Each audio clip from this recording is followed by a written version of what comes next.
I separated from my wife after finding out about her affair with my brother.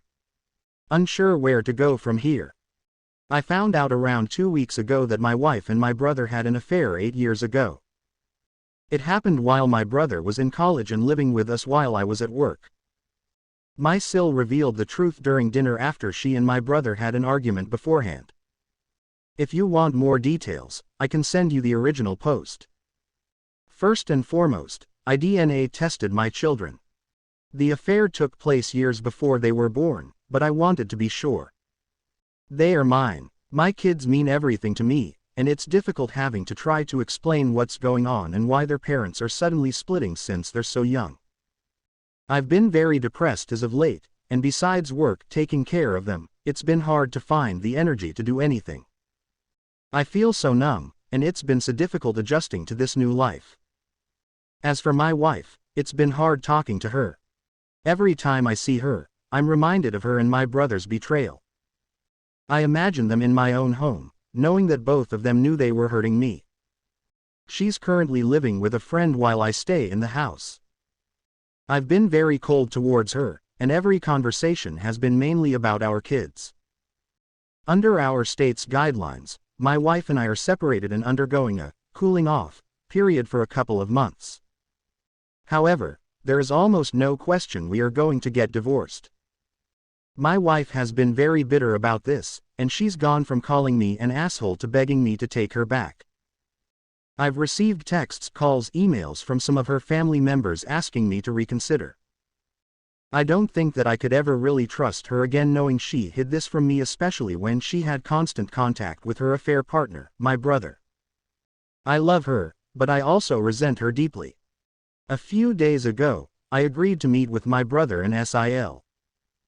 It was a tough decision because I haven't seen him since that night at dinner, and I wasn't sure if I would be able to meet face to face without punching him in the face. He again expressed remorse and guilt. He told me that he and my wife had always been close, and the following is basically a summary of his side. My wife and I met in college, and he was introduced to her when he was still a teen. He said their relationship at first was like having an older sister. Our dad left when he was young, and I think that I tried to fill the fatherly role, which led to us frequently clashing. Meanwhile, my wife was someone that would listen to him.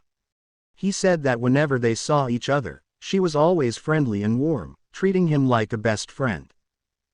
He said that he developed feelings for her which she apparently was aware of, but nothing ever happened between them because she treated him like a friend.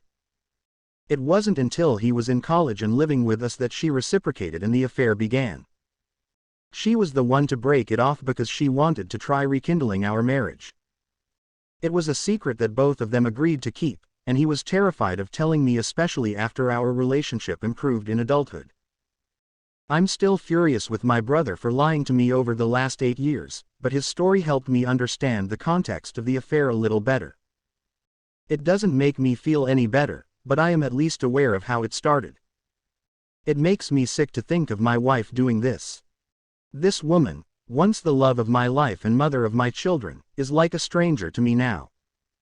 My sil only knew that my wife and brother had an affair, but she was unaware of their earlier relationship. She apologized to me for revealing it the way she did and humiliating both me and my brother over an argument they'd had earlier. Thank you for reading this far. I'm unsure of where to go from here. I still feel so broken and lost after my wife's revelation, and I know that I have to keep going for my kids. But I'm not sure when I can think about forgiveness or moving on to a new relationship. Where do I go from here? It feels like my life has been completely torn apart. I feel like I never really knew my wife after seeing the way she handled finding out about our daughter's actions. I am aware the title is confusing and unclear, but the situation is complicated. I am overwhelmed and confused, and I feel like everything I knew about the people closest to me was a lie. Long story short, my daughter Anna cheated on her boyfriend Adam, who I have an amazing relationship with, and is now pregnant. The child is not his. The other man doesn't know yet. Adam was on a business trip that lasted about 3 weeks. After he came back, I assume Anna told him about the pregnancy because he called and said he wanted to propose and if I had any tips for him. 3 days later he comes to drop a wailing Anna off at our house with all of her belongings. Apparently, Anna's friend told him about the cheating. That is the only thing she told us through the crying. Adam didn't say anything, he just took her stuff out of the car and drove off. I was, and still am, deeply disgusted with my daughter. I did my best to raise her well and I can't believe she would do this. I am not able to offer her any comfort or support because I just can't justify her actions. She is my daughter and I love her, but I feel such deep disgust. What she did is despicable. I texted Adam, asking if he was okay. He said he'll be fine. As if these conflicting emotions regarding my daughter weren't enough, I have some about my wife and the way she is handling this. My wife Mary, as soon as she saw Anna crying, started to yell at Adam asking what happened, cursing at him after he ignored her. Her reaction just added to my shock. I brought Anna inside while she was yelling and cursing. We comforted her, gave her water and sugar when she told us what happened through tears. My wife was shushing her, telling her it was going to be okay. But then she started saying things like, "You'll find someone better, he wasn't man enough anyway," which disturbed me. She doesn't see anything wrong with what she said. I told her that our daughter did something terrible and nearly got away with doing that to someone and that she shouldn't be validated. I'm not saying we should insult her, but we shouldn't validate her choices either. She disagrees and says she needs our support. I really don't know what to do. I'm disgusted by both of them, but at the same time they're my wife and daughter. This is the 4th day since it happened and Anna is posting on her Facebook things like, "Men are trash," and badmouthing her friend who told Adam. I don't really talk to her. Mary told me, "Don't you dare talk to her about Adam." I started spending more time out of the house. What do? I really need advice on how to handle this. Edit. I am now seeing posting on here was a mistake. Half of the people that commented have no business offering advice to anyone. I am deeply grateful and appreciative of all the helpful advice people offered, but now it has evolved into personal attacks and judgments of myself and some really hateful comments about women. To clarify, since a lot of you had trouble comprehending this, my goal is to support my daughter in a healthy way, without feeding into her misplaced victimhood like what my wife is doing. I do not think validating her attitude is going to do her any favors. In addition, I sought advice on how to get over this utter lack of morality, integrity and accountability both my daughter and wife have displayed in the last 5 days. I do not hate my daughter and I do not think saying, "This isn't about you," is fair, since this impacted me directly, my view of the people closest to me in my relationships. Once again, thank you to all people that offered helpful advice and support. I cheated on my girlfriend as revenge for what I found out she was doing behind my back, but there's a twist. I myself am a female who has always identified as a lesbian, and I've been in a relationship with my girlfriend who's bisexual for about a year and a half now. Despite the title of this post, I honestly adore her. I love her to death, and I would do anything for her. We're in a monogamous relationship, and we've been serious about it for a long time. Near the start of this year, I found out she had been talking to some guys online, sending them nudes and meeting up with them. It destroyed me. I was heartbroken, and couldn't face her for a while, but here's the thing, she doesn't even know I know. The way I found out is a long story, but it wasn't through her, it was from a total stranger who messaged me online and showed me screenshots from their chat, confirming she had been cheating on me for a few months. The thing is, I've never confronted her about it. She has no idea I know, and it's 8 months into the year. I never brought it up because I didn't want our relationship to end. Although it destroyed me and drove me to the most suicidal point of my life, I loved her, and I still do, of course. So, I never told her I knew, and she still doesn't know.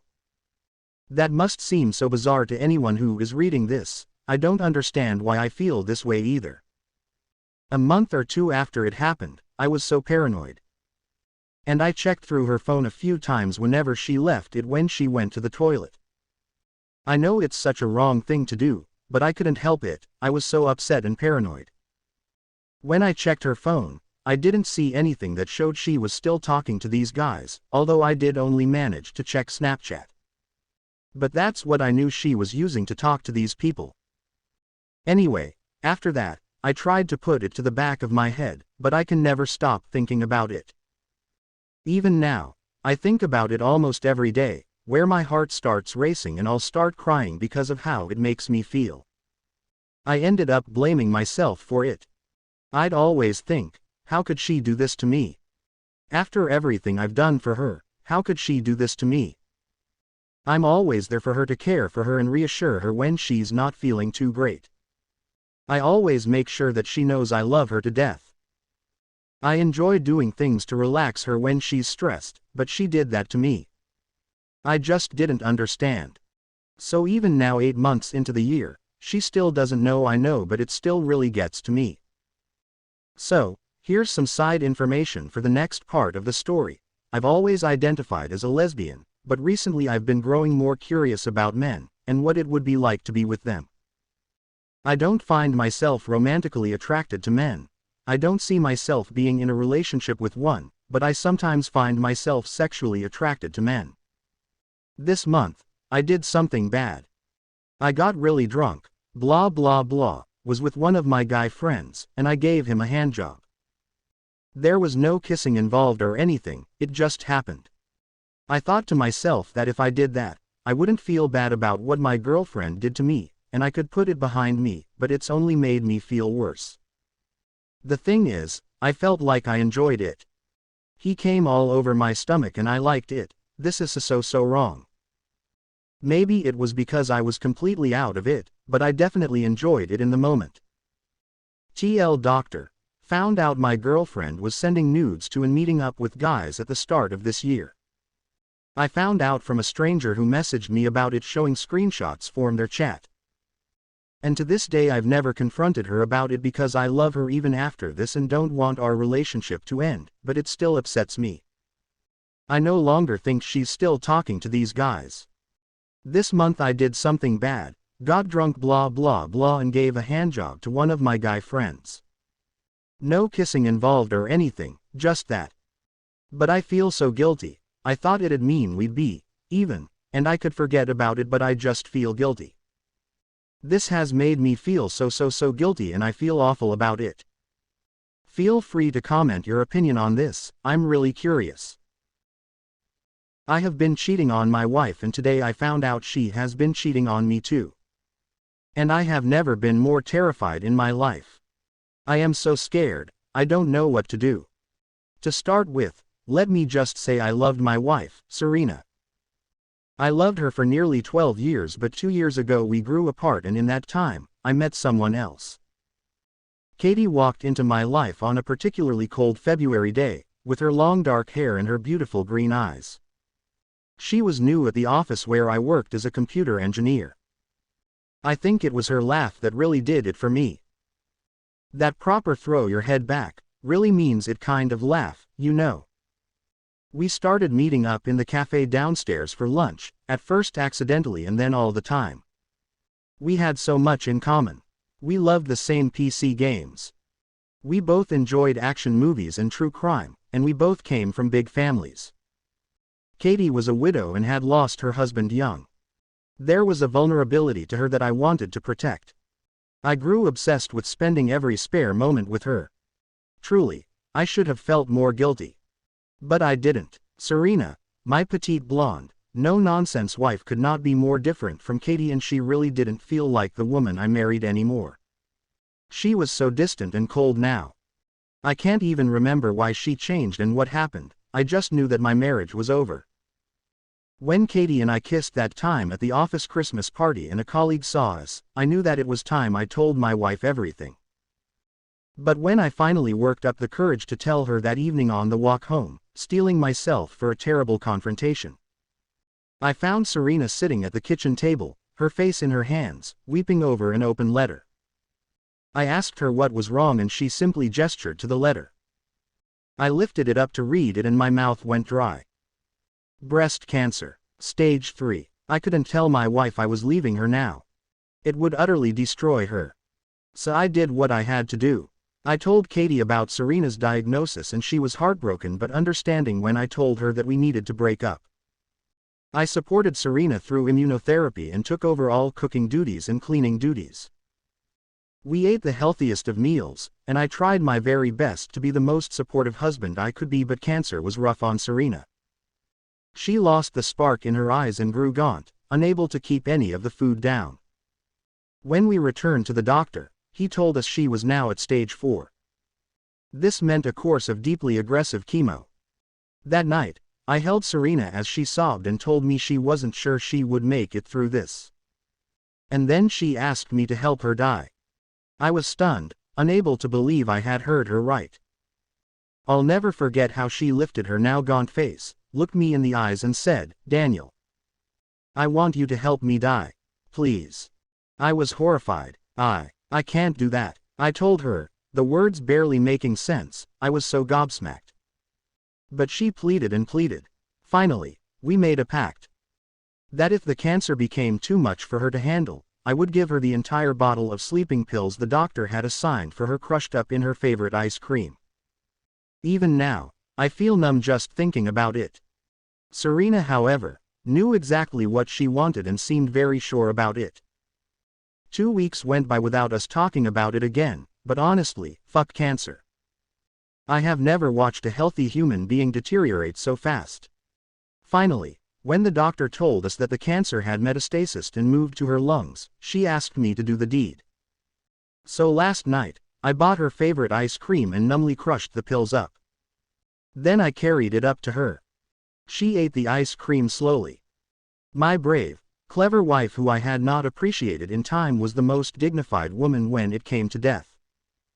Quietly, she smiled, thanked me and closed her eyes for the last time. I waited until the rattle in her chest stopped. And her breathing slowed to a halt. She looked peaceful for the first time in a long, long time. I knew she was gone. I walked downstairs to the living room and sat down on the sofa. Then I bawled my eyes out like a small child. This morning, I awoke still on the couch, a dull, cold realization of what had happened the previous night. But then, I smelled coffee and bacon. I heard the sound system in the kitchen blasting with a cheerful pop song. What the fuck? I was immediately on my feet and I headed into the kitchen, heart racing. And there, happily humming to herself, was Serena. Not the Serena I left upstairs. Gaunt and hollowed out by illness. But my Serena, the Serena of before. She smiled at me in a way she hadn't for years. "Morning, my darling. Here we go, bacon and eggs sunny side up." She pushed a plate on the kitchen island in my direction and placed a cup of coffee before me. What the ever-loving fuck was going on? I watched my dead wife cook up a storm and act like everything was completely fine. Like she hadn't died last night. "Serena, what?" She lifted her cup of coffee and took a big sip, eyes closing as though it was the most delicious thing she had ever tasted. "I know, my love," she said, "I would be surprised too. You died last night." I stated the obvious, I know, but it was also the truth. She had been dead. She nodded. Yes, I know. And I was very dead. But that had to happen, you see, because how else would I come back to life? I did not like the sound of her bright voice suddenly. Something in the air felt off. Something about all of this felt like the kind of decay you cannot see, just under a gleaming surface. "Don't you see, darling?" she told me casually, taking a bite of her toast. I fell in love. I had to stay. This hit me like a ton of bricks and made me take a step back. You what? Now, Daniel," she said, wagging the piece of toast at me, "you aren't the only one who is allowed to have fun. I thought this was a marriage of equals."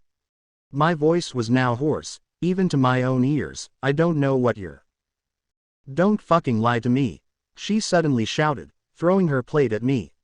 I ducked just in time and flinched as it shattered. "Serena, please calm down."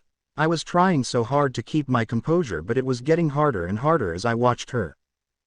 It struck me then that her movements were very odd. Sudden and strange. It clicked into place when she reached for her coffee again. It was like This was the first time she was wearing her body. I took a step back. What is going on here? I could hear the tremors of fear in my voice. What's going on, Daniel, is that I know about your tawdry little affair. In fact, she smiled, horribly, a bit too wide. I have known since the beginning. So I prayed to the darkness. I prayed to any terrible thing that was listening, and that was when he came to me. My own God of pain.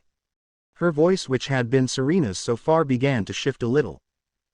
Something about it felt like it was cracking. And then I heard it. A slow, inhuman growl escaped her throat. Her eyes bulged. Don't you want to meet him, Daniel? The love of my life. Her skin looked like it was ripping at the seams. Her mouth split open and a huge tongue and fangs fell out. He really wants to meet you. Before I could scream, shout, run, anything, the thing that was wearing my wife's skin had filled our kitchen. It was at least 7 feet tall, its mouth more like a gash, too many fangs and the too long tongue.